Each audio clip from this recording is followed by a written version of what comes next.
Hey everybody, welcome to Jacob's Quest, and today I just got back from watching Companion, the brand new romance thriller sci-fi movie.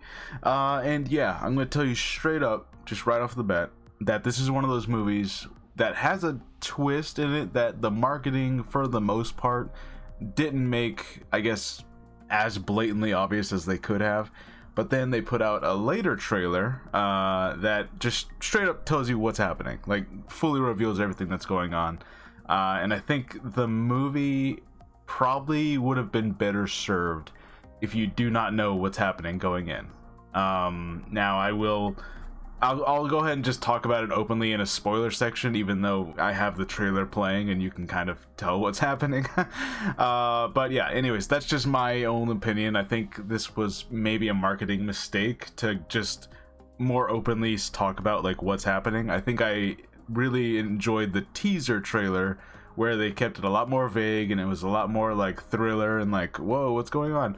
A bunch of strange imagery that you don't understand unless you know the full context of what's happening.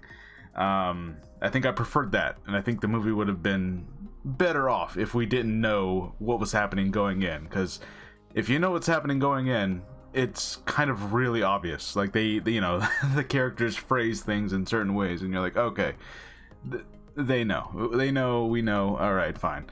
But I don't know, that's just me. Anyways, yeah, Companion. This one is interesting. It's definitely one that can be like, you know, dove in deep into with a lot of like different societal lenses of like, oh, what does this mean? What does that mean? You know, like, is it about escaping toxic relationships?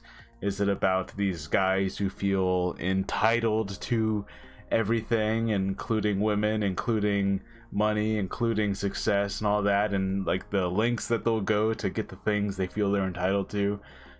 Is it about, you know, women empowerment? Is it about, you know, like there's a lot of different things going on here, but I feel like they cover a lot of that stuff really well, and Jack Quaid playing this character, you know, again, non-spoilers, but it reminds me of a certain other character he played, not from The Boys, but from a different movie franchise, where I'm like, oh, he's playing a very similar character here, in kind of a very funny way. But yeah, overall, without going into spoilers, I'm just gonna say that I really enjoyed this one. I feel like you could easily compare this to several other movies that have come out recently that have, you know, varied success. I think one was Blink Twice. Another one was, I think, Don't Worry, Darling. You know, there's a lot of similar movies that have kind of messed with, you know, the main character not fully understanding what's happening. A lot of like thriller elements, you know, with, I guess, a context of, you know, sort of, I don't want to say like the Me Too movement necessarily, but, you know, more of just like these toxic men and kind of like what's, you know, a lot of those kinds of themes are definitely being covered here between these series of movies that we've gotten recently. But I think this one probably did it better than all those other ones, especially because of the direction it goes. Okay, so let's just talk about spoilers. I'm going to go ahead and say what it is, because like I said, the later trailers pretty much just spoiled it anyways, and I wish they didn't, but anyways, here we go. Spoilers. So, your main character is, of course, a robot. So, the movie does not make this blatantly obvious. You know, they kind of like phrase things in kind of a funny way of like, oh, so you're the someone says, you're the beautiful creation I've heard so much about. And I think she says at some point like, oh, I'm just not built that way, you know? And so, of course, if you already know she's a robot, you're like, oh, okay, haha, I get it. But it takes about 30 minutes or so before they actually reveal that. Like, until that point, you know, it's just her and Jack Quaid, and you think they're like in this loving relationship, and she's kind of nervous because she thinks no one's gonna like her, and you're like, okay, where's this going? This is interesting. And then of course he like says some phrase at a certain point when something happens, and she shuts down, and like, oh, she's a robot.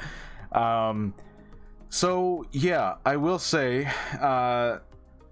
along with everything else and all these themes that they're covering, and of course the fact that she's a robot, and they have to explain like the rules about that whole thing, and this whole movie being set in a undetermined future. You know, it's probably, you know, I don't know if they straight up say what year it is, but it's easily 2050, 2060 something.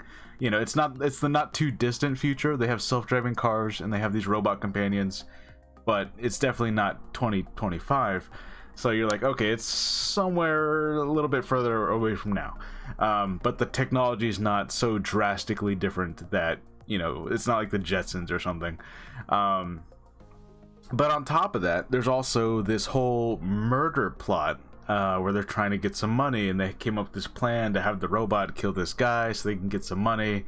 And then as things continually go wrong, you know, now we got to cover up this murder. Now we got to cover up that murder. And the movie has like this kind of dark comedic edge to it, where like some of the characters are still acting goofy and funny, and you're like, okay, I get it.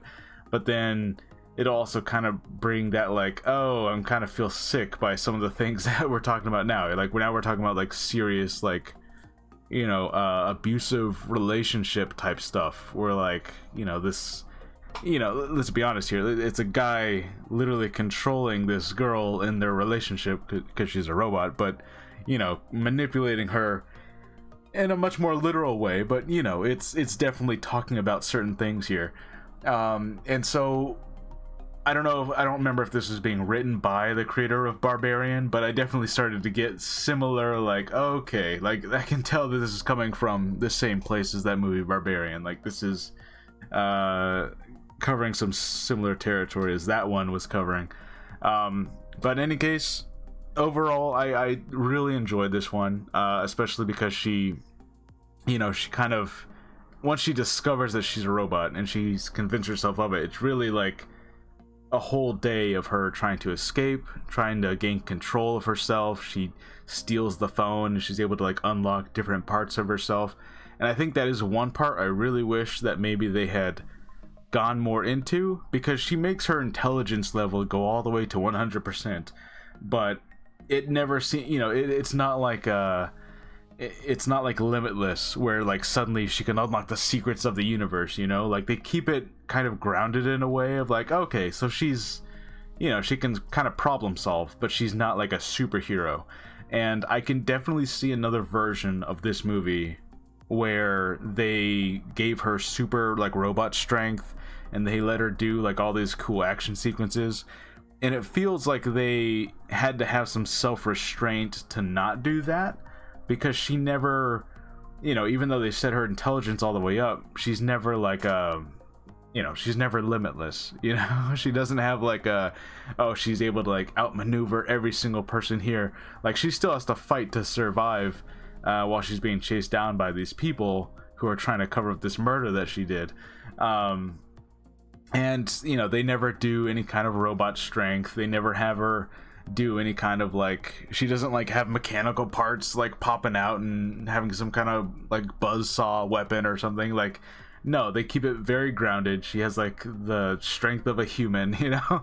And so I do feel like in another version of this movie, because they do introduce another robot who goes on like a murder spree, and it feels like there would have been a robot fight at some point in a different rewrite of this, but there's not. And so they definitely like managed to, I think, keep it about the themes and about like what's really going on and the relationship between this guy and her, and, you know, what, you know, the maybe not so subtle messaging of the movie, and not let it be too distracted by all of the sci-fi-ness of everything, you know, because that feels like it would have just turned it into a different movie entirely, you know. And not to say that movie wouldn't have been entertaining also, but it definitely would have just become, I guess, the Terminator at that point if they let her have super strength and stuff. So that is one thing. And yeah, just as this murder thriller keeps going on, you know, it has like this dark comedic edge to it, and you keep on wondering like, well, how, you know, you're almost just curious like how the actual villains here, this guy and his friends, are actually going to get away with everything, because then one of them dies, and then a cop dies, and then some of the workers from the company, the robot company, dies, and yeah, you know, like they continually try to like cover everything up, and so everything just keeps going wrong, and she basically foils their plan and manages to get away. And yeah, it's really I guess it really is an empowerment movie in that sense of like her literally breaking free from control. You know, again, maybe not so kind of on the nose messaging here, but you know, it was really entertaining either way. I think one thing I do kind of wish we got a little bit deeper into the main, you know, Jack Quaid's characters, like what exactly happened here, because he definitely seems to be like I guess just this kind of like entitled incel type guy who's like, oh, you know, I'm a nice guy, I'm a really nice guy, you know, aside from all the murder plot he just went through.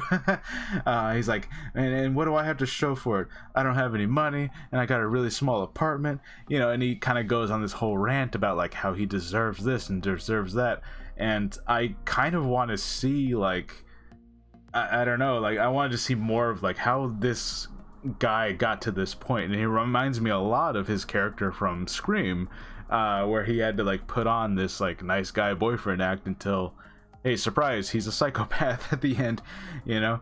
I kind of wanted to see like, well, how do these friends even know each other? How do these, when did this plot come about? And I almost wanted to see more of a flashback of them meeting each other, coming up with the plan of this big murder, how they met this Russian guy that they plotted to kill. Like all these like moving parts were kind of just like thrown in the middle of it, and we find out about it as our main character, the robot girl, does, Iris. And you know, and I guess in that way, us the audience, like, okay, we're gonna discover this as she does, but I still have some questions by the end of it. But in any case, yeah, I enjoyed this one. She, you know, she gets away. She gets to, I guess, live as a robot on the run. You know, the only thing is she also does have a hand that is, you know, the human skin layer is off, and so she has like a robot hand now. And I don't know, I guess she can just buy a glove and just wear that for the rest of her existence, I suppose, if she wants to like stay secret that she's a robot. But yeah, in any case, I think this was a fun one. I think this was probably a better version of, you know, Blink Twice or Don't Worry Darling or any of those kinds of movies. It covers very similar themes, but I think it was done a little bit better. So anyways, that's my thoughts on that. Let me know what you guys think about Companion, and I'll see you guys later. Bye.